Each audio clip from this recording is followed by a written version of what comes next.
For years, Chinese regional planning has benefited from a fairly stable pattern on the Korean peninsula, South Korea reacting quickly to North Korea, staying focused on deterrence, and remaining a frontline state whose role was largely defined by events, not timing. That pattern is breaking, and by 2026, it breaks decisively. This is not a story about South Korea suddenly becoming aggressive. It's not about Seoul threatening Beijing, and it's not about one weapon, one program, or one announcement. It's about something far more uncomfortable for China. South Korea is becoming a system builder. A country that doesn't just respond to pressure, but reshapes the environment where pressure is supposed to work. And once that happens, China doesn't lose to confrontation, it loses to timing. Before we go any further, quick pause. If you want clear, no-hype breakdowns of how military power is actually shifting right now, hit subscribe and like the video.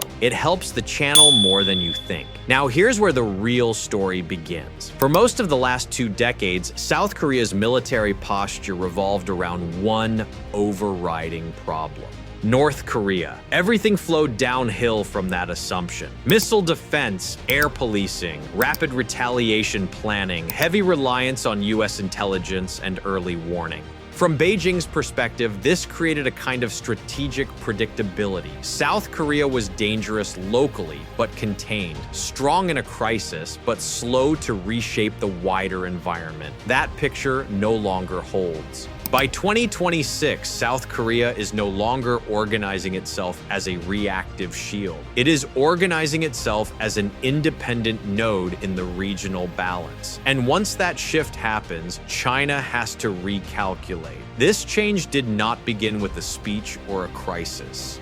It began quietly, years ago, across multiple programs that were never meant to be impressive on their own.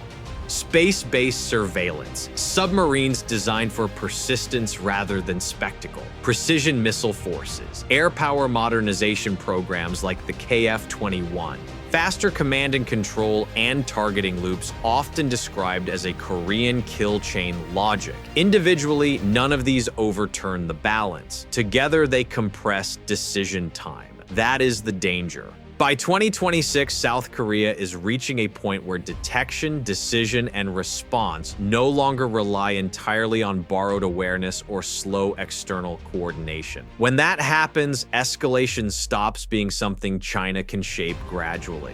It becomes something it has to react to earlier than it prefers, and China has long relied on ambiguity, on slow recognition, on pressure accumulating before others are fully certain what is happening. South Korea is shrinking that quiet phase. That is why analysts increasingly describe 2026 not as another upgrade cycle, but as an inflection point. Not because South Korea suddenly becomes stronger, but because multiple systems mature at the same time. And when systems mature together, they stop being additive. They become multiplicative. Here's the part that often gets missed. South Korea is not trying to match China ship for ship, jet for jet, or missile for missile. That would be unsustainable. Instead, it is building a posture China cannot easily neutralize, one that makes surprise harder, shortens warning windows, and stays functional even when pressure is applied from multiple directions. And this is where North Korea quietly becomes part of a much larger story. Every capability South Korea fields is tested daily against Pyongyang's behavior. Missile launches, artillery drills, submarine activity, electronic probing.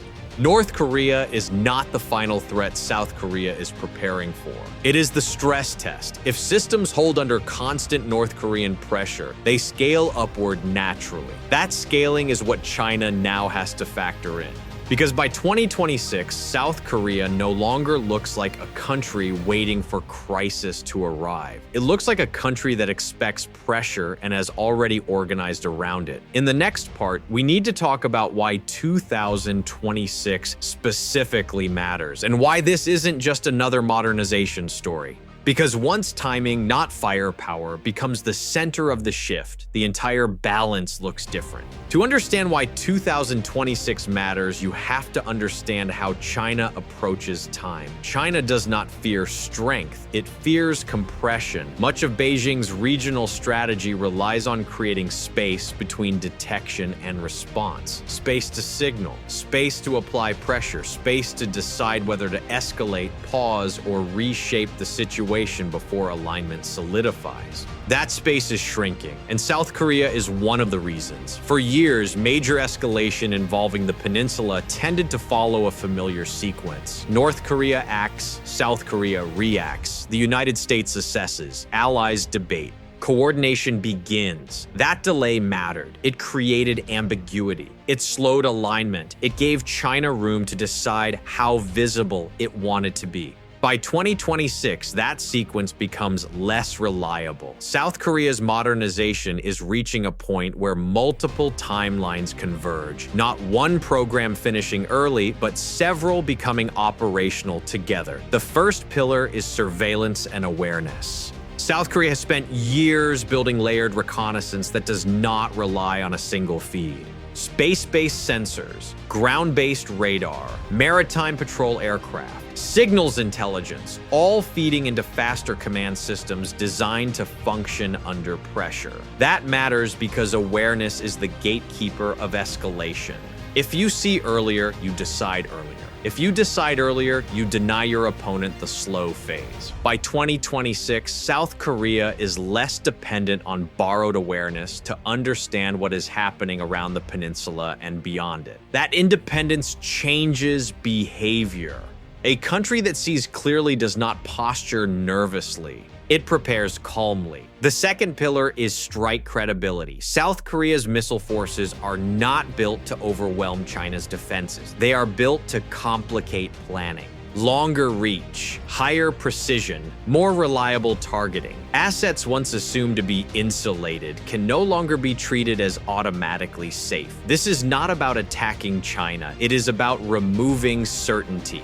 And when certainty disappears, pressure strategies weaken. China's preferred approach has always been gradual. Probe a little, signal a little, wait for reactions. South Korea's 2026 posture short-circuits that rhythm.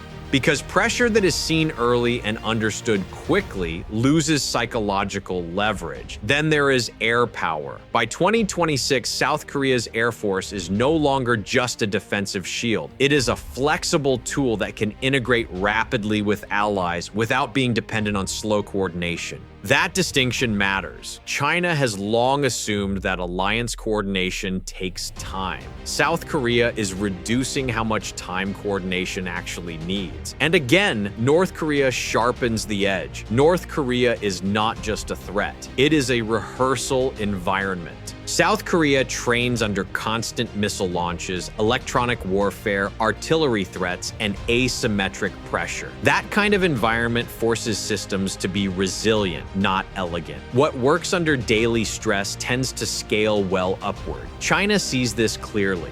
Every year, South Korea absorbs pressure without losing control. It demonstrates that escalation does not automatically produce chaos. By 2026, that lesson is internalized. South Korea stops treating escalation as an emergency scenario and starts treating it as a condition.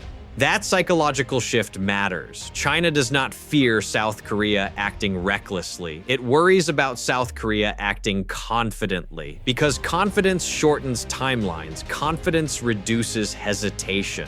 Confidence removes the slow phase where pressure pays dividends. In the next part, we move to the domain where this shift becomes especially uncomfortable: the sea. Because when South Korea's naval posture matures by 2026, it doesn't just defend coastlines. It reshapes movement itself, and movement is where pressure either succeeds or fails. If air power compresses decision time, naval power decides whether pressure can actually move. And by 2026, South Korea's navy becomes one of the most uncomfortable obstacles China faces in Northeast Asia. Not because it is trying to dominate the sea, but because it is making the sea harder to use predictably. China's maritime strategy depends on freedom of movement. Not total freedom, but enough room to rotate forces, posture, signal, and apply pressure without every deployment becoming risky. That logic works best when neighboring navies are either weaker, slower, or politically constrained. South Korea no longer fits that profile. By 2026, South Korea's naval posture reaches a level where presence alone begins to deny comfort. Advanced destroyers, submarines, maritime patrol aircraft, and integrated sensors are not operating as separate tools. They're operating as a system designed to observe, track, and respond without needing dramatic escalation. This is where China's discomfort begins. South Korea sits astride one of China's most sensitive maritime realities. Any crisis on the Korean peninsula immediately touches the Yellow Sea, the East China Sea, and approaches critical Chinese ports and naval routes. South Korea's naval modernization is deliberately focused on operating in exactly these contested, crowded, high-traffic waters. Shallow seas, dense shipping lanes, complex acoustics, heavy civilian and military overlap. These are not ideal conditions for large blue water fleets that rely on space and depth. They are ideal for denial. South Korea's submarines are central to this shift. By 2026, they are not optimized for dramatic engagements. They are optimized for persistence, quiet patrols, long-duration presence, operations that force adversaries to assume they are being watched even when nothing is visible. Submarines do not need to fire to change behavior. They only need to exist. Once China has to assume South Korean submarines may be operating nearby, surface movements slow down. Escort requirements increase, patrol routes tighten, planning cycles lengthen. That friction compounds. And unlike distant powers, South Korea does not need long transit times to sustain this pressure. It is operating from home waters close to logistics, maintenance, and support infrastructure. That gives endurance without spectacle. China understands this well. Naval power is not just about combat strength. It is about how much effort it takes to move forces without risk. By 2026, moving forces near the Korean peninsula costs China more attention, more protection, and more caution than before. Then there is the alliance factor. South Korea's navy is increasingly interoperable with allied forces, but not dependent on them. That distinction matters. China cannot assume that a naval interaction stays bilateral. At the same time, it cannot assume that South Korea needs permission or delay to act within its own waters. That ambiguity is dangerous for planners. And North Korea again plays a role here. Because South Korea's navy operates under constant threat from the north, it is trained for escalation control in cluttered environments. Missile launches, submarine activity, asymmetric threats. This produces habits that translate well to higher-end competition. Calm under pressure, routine readiness, no dramatic posture shifts. China does not like facing opponents who treat pressure as normal, because pressure loses value when it stops feeling exceptional. By 2026, South Korea's naval presence changes the calculus. The seas around the peninsula stop being a permissive signaling space and start behaving like managed terrain. Managed terrain is bad for coercion, because it turns presence into liability and movement into risk. And this leads directly to the piece China finds hardest to counter. South Korea is not acting alone. It is acting as a connector. Here's where the problem stops being military and starts being structural. China is very good at dealing with rivals one at a time. It pressures bilaterally. It compartmentalizes disputes. It isolates problems so escalation stays controllable. South Korea in 2026 no longer fits into that model, because South Korea is no longer just a regional military power. It is a connector. By 2026, South Korea's forces are not only stronger, they are more deeply integrated into alliance systems that China cannot cleanly separate or intimidate without consequences spilling outward. This is what planners mean when they talk about alliance lock-in. South Korea's air, naval, missile defense, and intelligence systems increasingly operate inside shared frameworks with the United States and closely aligned partners, not symbolic cooperation. Functional integration. That matters because pressure loses effectiveness once action stops staying local. A Chinese move meant to signal Seoul is now more likely to be interpreted across multiple capitals at once. A military probe near the peninsula is less likely to remain ambiguous. A crisis involving South Korea becomes harder to control without touching wider alliance systems. China dislikes that deeply, not because it fears war, but because it fears loss of escalation control. This is where North Korea becomes more than a background threat. North Korea forces South Korea to maintain constant readiness. Missile launches, artillery threats, cyber activity, and naval provocations are routine. South Korea cannot afford slow decision cycles or fragile command structures. That has shaped its military culture. South Korean forces are built to absorb pressure without dramatic posture shifts, to treat escalation as a possibility, not an exception. That mindset translates directly into how South Korea approaches China.